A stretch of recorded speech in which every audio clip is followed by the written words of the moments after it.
Where did you get that from? Okay, evidently we're on the air for our Halloween version of the Zone Live, and Hayden just sprung that one on me. I wasn't ready for it. Happy Halloween. He's obviously ready. Happy Halloween. Either that or he's been drinking a lot today. Yeah, you But, never know. Anyway, welcome to the Zone Live, and we didn't dress up other than Hayden here, but because we're a little busy around here, so it's a busy week. And speaking of busy, obviously this is Hayden Henry to my left, Brandon Ogden. I'm Jack Stallard, sports editor at the Longview News Journal. It's not just a busy week, but a busy day, especially for Hayden. He's going to be. As soon as we finish up here, he'll be heading across town to Lobo Stadium to cover the Lobos against Tyler Lee. Yep. I can't take myself serious with this thing. That's a serious game tonight. We'll Thursday night football, Halloween edition. 56th time that these two teams have met in the past 54 years. Longview's coming in, have won 10 straight against the Red Raiders. Some keys to the match, keys to the game tonight. Tyler Lee is a very young team. They've got sophomores playing skill positions all over the field, and that's kind of shown this year, is what Coach King said to me. He's got a chance to watch a few of their games, but they've had their moments to strike. They're scoring a lot of points, but they're also giving up a lot of points, and that's been the key to them coming in at 4-4. One big thing that he's been talking to me, go figure, is in the trenches. Tyler Lee has got a lot of depth on the defensive line. It's led by a senior named Tristan Taylor, who he said is one of the best defensive lines they've seen all year. I said, Coach, you saw Solomon Thomas in the 0 week. And he said, I stand by it. So wow. Really, it's going to be tough for the Longview running backs. As far as Jamichael goes with the injury, he was practicing hard all week, was out there Monday and Tuesday, and went through walkthroughs yesterday. So he's day-to-day. He tweeted yesterday that he hopes to get some playing time, so we'll just kind of see when that happens. So it's really going to be back to Desmond Chumley, a quarterback, and all those receivers that he's got, threw for 226 last week.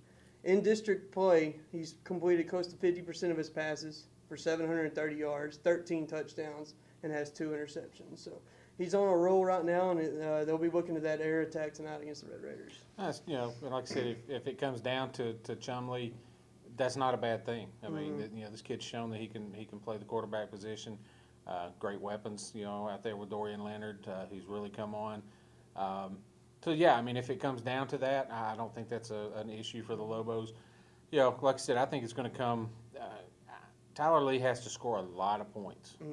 They've been able to do it in their 4 wins. They've scored 55, 42, 38, and 61 last week. Again, what you mentioned, the problem is they give up a lot of points. 44, 38, 31, and 43.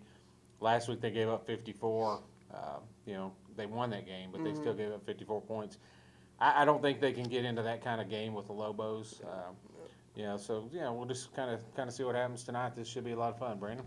I saw an interesting thing last week that Tyler Lee's win last week was their first district win since 2010. So I guess they'll be fired up a little bit from that, and they may come out a little early, and they'll probably be fired up early, and a big, kind of a rivalry to Longview. They've been playing a long time, and they've been in districts. No matter what district changes, they always end up being in the same district, so they know each other really well. Right. They could have some tricks. Could have some tricks. Yeah, exactly. Yeah, you might see a lot of tricks out there. But it might not be a treat for them when the game's over. Well, bottom line, Longview, they don't lose a lot of district games. I mean, they're 51-3 under John King district play. And it's senior night too. And I talked to some of the seniors throughout the week. I was like, so your last game at Lobo State, and man, why do you have to bring that up?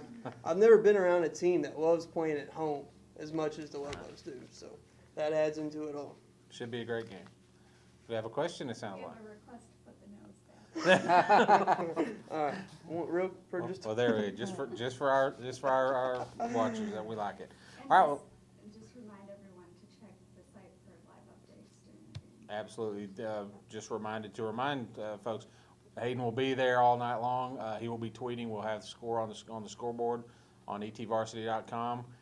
So check early and often on that. Game is at 7 o'clock, not at 7:30 like typical. So 7 o'clock kickoff, and then obviously we'll have a game story on there pretty quickly after the game, and pick up the Longview News Journal tomorrow and get the full story and some photos. We'll have everything for you. So let's move on a little bit and talk about some of the other games. Our ETVarsity.com game of the week this week. Interesting matchup: Hallsville versus Mount Pleasant. That's at Bobcat Stadium. We struggle a little bit to find a big time game of the week, but the more you look at this one, I mean, this is one of those games. Hallsville can put themselves in there. They can probably clinch a playoff berth with this win. Mount Pleasant, I just want to see what these guys really have. I mean, they're kind of a confusing team. They're 3-5 early in the year, just scoring a lot of points, tons of points. They still have a great offense. KD Cannon, I think he's gotten 60 catches now. Phenomenal there. Quarterback's playing well, but they're 0-3 in district play. Now, they played some tough teams, so that's kind of hard to figure. What do you guys see in this game, Hallsville, Mount Pleasant? Really, I think Bobcats' defensive line versus that Mount Pleasant offensive line enough to have give Colin Grubb some time to find Cannon and a few other weapons they got. Joshua Martinez coming in, 60 tackles, 3 sacks. They got Dwayne Johnson, 3 sacks, 3 fumble recoveries, 48 tackles. And then they got Keontae Hicks roaming around the backfield. So I think that's going to be a big key in this one. Okay. And I think Hallsville, they're going to need to get back on track. They stumbled last week against a really good offensive Sulphur Springs team of 65-38. And, Hallsville's got Texas High next week. So they really need to get a win here against Mount Pleasant and, build some momentum to get in the playoffs and then build some momentum for the playoffs. So. Absolutely. All right, and, how about the Marshall Mavericks? And you got to use the line. You got to use the line that John King gave us. All season long, Coach King has been telling me, watch out for those Mavericks. They stumbled at the beginning. He said they're going to be a playoff team. I said, Coach, whatever. Last week we found out that the Mavericks are going to the postseason first time in a few years. I don't know. After just a horrible season last year. So I text Coach King. I said, Coach, you're right all along. Like you said, the Mavericks are in the postseason. And he responded, I don't think he'll mind me sharing this. He said, when I tell you Easter is coming, dye your eggs. That's great. So Coach King obviously knew what he played him early, and he was saw impressed. Yeah, he was definitely. impressed, and I don't think he was just talking, coach speak there. I think he was very impressed, and what they do tonight against a league-leading Texas High team, I don't know, or tomorrow night. But, Marshall's playing some good football right now. I know we were talking about this last week with Chapel Hills with their 3 losses against their 31-3 at the time. Marshall's losses have come against teams that are combined 34 and 4 or 5, something like that. So they're definitely playing some talent. Right, and still a young football team, Definitely. and a first-year coach. So this is, they're doing some good things over there. Moving on a little bit, dye your eggs on Halloween, no less. But Pine Tree Pirates at home tonight or tomorrow night. I keep saying tonight because we do have a game. Pine Tree against Sulphur Springs. Again, kind of anxious to see what the Pirates can do. They see if they can get in that win column, get things turned around a little bit. They've gone through turmoil all season. We all know about that. They made a quarterback change last week though, and that could pay huge dividends. It sounds kind of strange because they were doing really well throwing the ball around, but I think now with Mason Hayes there, and you move some other guys back out on the outside, a lot of weapons on that offense now. Yeah, I mean, they had Dalvin Manns at quarterback most of the year. He had done well. Then Caleb Chumley came back from injury. So, you got 2 quarterbacks, 1 could play receiver. Well, then last week they took their top receiver and moved him to quarterback, and all he did was throw for 160 yards and run for another 204 touchdowns. So, and he's going to be the quarterback again tomorrow night against Sulphur Springs. And Sulphur Springs' offense is, with quarterback Larry Pryor and running back Willie Ivory, they can put up a lot of points. Exactly. Brandon's got a story in the Longview News Journal tomorrow on Mason Hayes. And he even said it. He needs to get a little more comfortable throwing the football.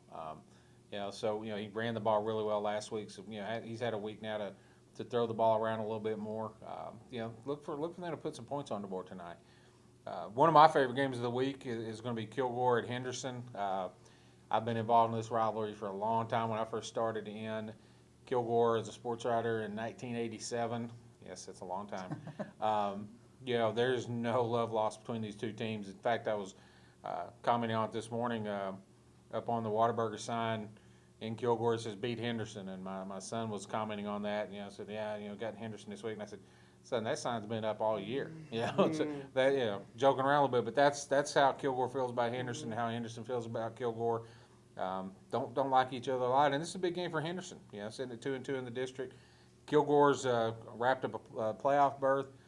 You know, don't want to be looking ahead to next week when they play Gilmer in a huge matchup. So, you know, they've got to watch that. Henderson scored a lot of points last week, and their quarterback had a phenomenal game. 403 yards. Player of the week. ETVarsity.com Player of the Week, Zane Bowles. So they can play some offense. What do you guys see in this game? You know, Kilgore's on a roll right now, you know, especially with Kevin Justice. You know, we've kind of been building up and really come out of his shell, I guess, the past couple of weeks. But, you know, Henderson is coming off that big win last week. You know, a lot of points and a lot of yards in that one. So, you know, good rivalry game. You know, never know what can happen. But you see Kilgore taking care of business in this one. Okay. Moving on a little bit, I mean, we've got several games, and we have a question. Question, could you see Kilgore going all the way to state? To be honest, I can. I mean, you know, the thing about it is they were one win away last year from playing for a state championship. You know, in fact, Carthage, it was very close to Kilgore and Carthage playing for a state championship last year. I think Kilgore this year, I think if they can throw the ball a little better than they've been doing, and that's just because they've kind of changed quarterbacks around a little bit. Running game is, as usual, just phenomenal. You know, everybody they put back there does a great job. Offensive line obviously is taking care of that. Defense has played great. They got special teams. They got all the elements. I think the passing game's coming around. They've got Benny Colbert back. He was out for a little bit. You know, I think if they can throw the ball and get that mixture in, I see them going a long way and possibly playing for that state championship this year. Yeah, I mean, it's just a matter of how the playoff brackets match up, and you know, their region's tough, and it's gonna be tough. Yeah, they have the talent. I mean, no one's beat them yet, so you know, until someone beats them, then we'll. Yeah, I think they're number 3 for a reason there. So yeah, to answer your question, I would not be surprised at all if Kilgore Bulldogs play for a state championship this year. Just got a couple minutes left, and one game I want to mention, and you know, kind of give a, you know, last couple of weeks ago we saw where Wascom made the playoffs, and that broke a 20-year drought. We've got a chance this weekend to have an even longer drought broken if Union Grove can beat Winona this week. The Lions are sitting at 2-2 in district play. They've just got to win one of their last 2 games, and they will be in the playoffs for the first time since 1968. It's 45 years. Talked to Coach Roger Adams, one of my favorite coaches ever. I've known him my entire career as a sports writer. Just a class guy all the way. He does things right out there. And those kids are excited. You could see they've been on the brink for a couple of years. They've got some good players. Garrett Gibson is just a tackling machine. Kid's already over 100 tackles this year. They do good things, and you could see them coming on a little bit. They play in a very tough district. You know, if they win tomorrow night, they're in the playoffs, and that'd be a great thing for that school, that community. Coach Adams. So that's a game we're going to be looking for. See what happens there, and you know, wish them the best of luck there. What are some other games? Any other games intrigue you guys before we sign off here? New Diana and Elysian Fields, that's one. You know, we were talking about this the other day. Garrett Barton, he's only got 6. He's a running back. You know, he's ran for a lot of yards, but he's only had 6 catches this year for 225 yards and 3 touchdowns. So if they throw him the ball, he's probably, and you know, that could determine that 4th spot in that district. You know, Elysian Fields is 3-2 right now. New Diana's 2-2. Pretty good game. Definitely. Yeah, it should be. A lot of good games on. I mean, you know, Troop and Harmony. Yeah, that's a big game in that district. You know, Flip the coin on that one of my picks. exactly. There you Probably go. why I'm getting beat by our city editor. Right? It's yeah, some good games, good matchups. Again, you know, this is we're going to continue. I'm assuming we're going to continue doing the zone live throughout the playoffs. But you know, we're winding the regular season down now. So keep track of the Longview News Journal. Check ETVarsity.com. We constantly tweet and get in. If you need it, this is the place to go. So join us back here next Thursday at 5:30. And Hayden, go cover the Lobos. Get to work. Leave the nose at home. Thanks a lot for joining us.